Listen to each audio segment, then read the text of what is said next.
Well, it doesn't appear that the coolant temp sensor was the issue since the truck broke down 2 more times since then. And like I said earlier, Dad just lets it sit for a little while and it fires back up. Kind of a pain, but I guess that's cheaper than getting it towed home every time. So we're going to throw more parts at it, see what happens. I'm Johnny Garage Johnson, and this is Hardcore Garage.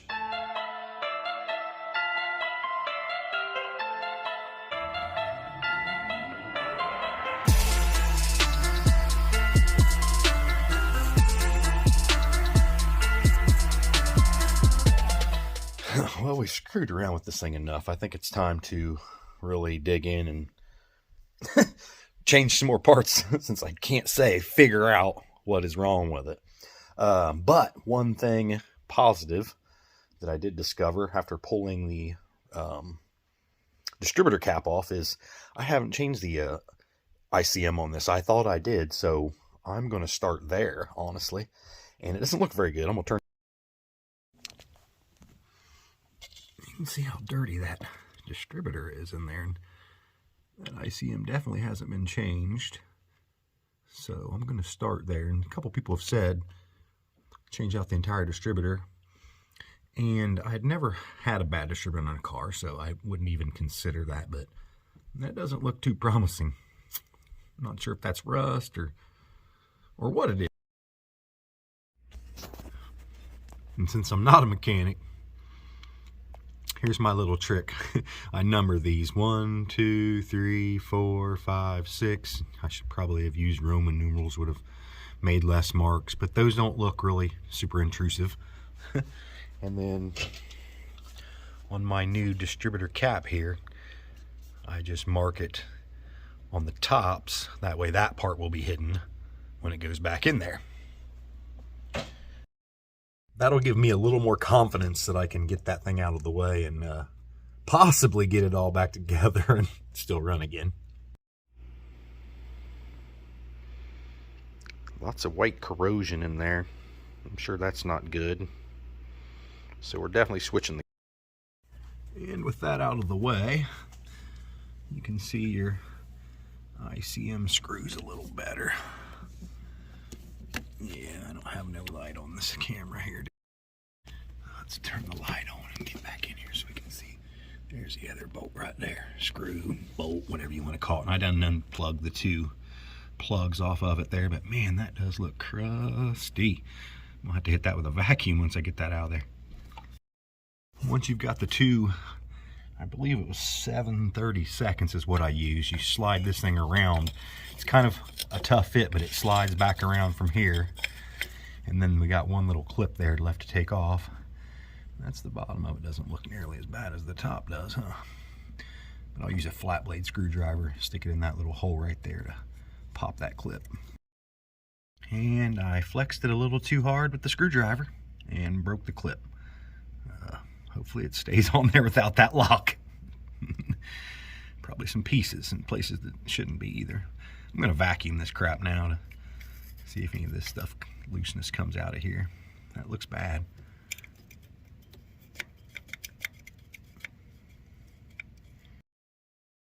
You pretty much just smear it all over the backside. And that's probably going to catch all kinds of contaminants when I try to put it back in there. Maybe I should have spread it on the actual distributor base, but this is what it's. Thin coat of new thermal grease to the module heatsink. That's the heatsink. We got it back in there, and the plug's back on. That thing still just concerns me how rusty it is. But I don't even know. I don't even know what this is. I know it's part of the distributor, but I really have no clue what this is. I know that's goes up into the cap, or no, your button goes on there, don't it? Yeah. Don't forget to put I was totally about to forget to put the button back on. Yeah, look how much better that one looks. I don't think I showed you guys the old button. Let me find it. This one looks pretty good. Here you go. Pretty corroded, nasty looking inside there. Let's get that button on. I know it points towards number 1. And there's a little clip in there, and you can see that notch goes in the notch on that thing. So it only goes on one way.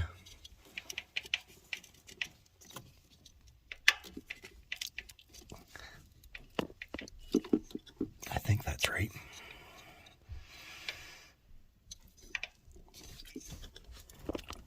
I feel like it should go down farther than that, but I really don't remember.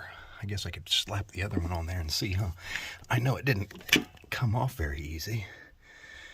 And I don't know that that's going onto that notch or not. I really don't.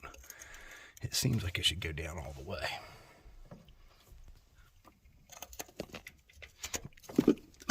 Yeah, that one goes all the way down. Okay.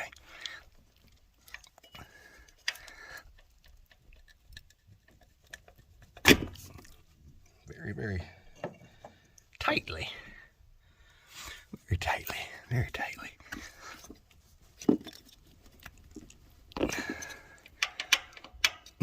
Suppose if I whack out with a rubber mallet, we'd be all right? Because that's about what I'm going to do. So that's kind of frustrating. I always struggle getting those caps back on. And I'm going to try to show you why here, if I can flip my camera around and get it. When you're trying to slide this guy back on, I don't know if you can see these little grooves right here. And on the other side, right there. What that's for is this guy here has to be lined up perfect to go in that slot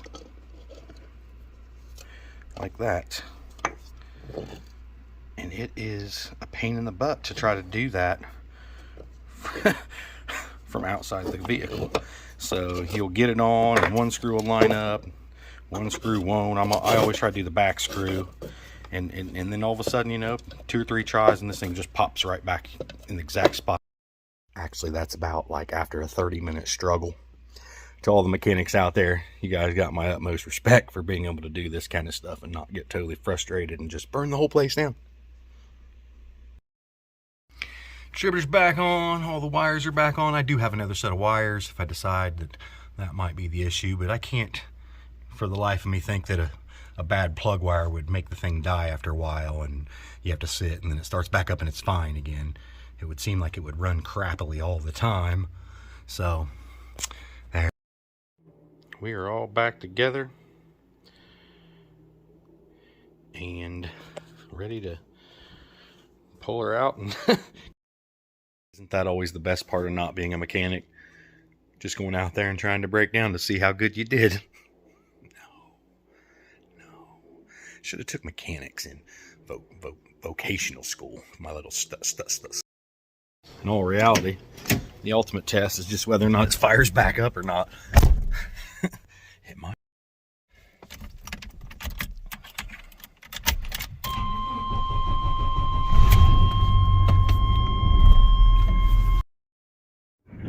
This is the part number for the ICM if you get one through Advanced Auto. So Dad decided he wanted to take it for a ride. We swapped jobs. I had to take the trash down to the road, and he decided to take the D90 into town. So hope he has good luck with that. Kind of wondering if it's going to be even harder to try to tell what's wrong with it now that it's gotten cold outside. I don't know if that would really have any sort of effects on the way things run. But one thing I did notice changing out that ignition control module was there was none of that heat paste on the bottom of the old one, whether or not that stuff just like disintegrates or goes bad or something. But the other one that I changed must have been on the Cameo. It definitely had the white stuff on it still. Got it all over your fingers whenever you pulled it off. So fingers crossed, maybe we fixed it, not being mechanics. My next little project kind of goes hand in hand with this. I finally was able to find an old, I want to say Kurt maybe. That's probably not right, but wiring for trailers. That is a plug and play for the S10. It's an old packaging, which I'm going to feel bad about opening, and maybe I probably won't even throw it away. I'll throw some other stuff in there and put it on the wall just because it's an old package. But that will allow us to use the wheel dolly legally, and he won't have to sit there for an hour to wait till the thing cools down enough to start. I can just go get him and bring him back. So that'd be a positive thing. Yeah. So I'm going to film that. It should be super easy. And I think you guys can get those. You just got to like search eBay, and there's probably more than one brand that made them back then. And possibly they may even still make them now, but I just didn't want to cut anything on the S10, any of the S10s, honestly. So that's it. Hope y'all have a fabulous weekend. Like, subscribe, comment, share. Y'all take it easy. Keep on. Well, there she is. It is at my mother's house in storage, and the ST is over there. So it's obviously running okay, and that is a good thing. We were running out of ideas about what we could change, and it had to have been the ignition control module. If it wasn't if it wasn't that, then it was the rotor button and cap possibly, but I'm pretty sure it had to be the ICM, the way that it was acting. Although I do know that but I didn't see any cracks or anything. Usually when people tell me about overheating issues with the distributor cap, it has to do with a crack in the cap or something like that. But one of those three things fixed it. I'm pretty sure if we have any more issues, I'll let you guys know.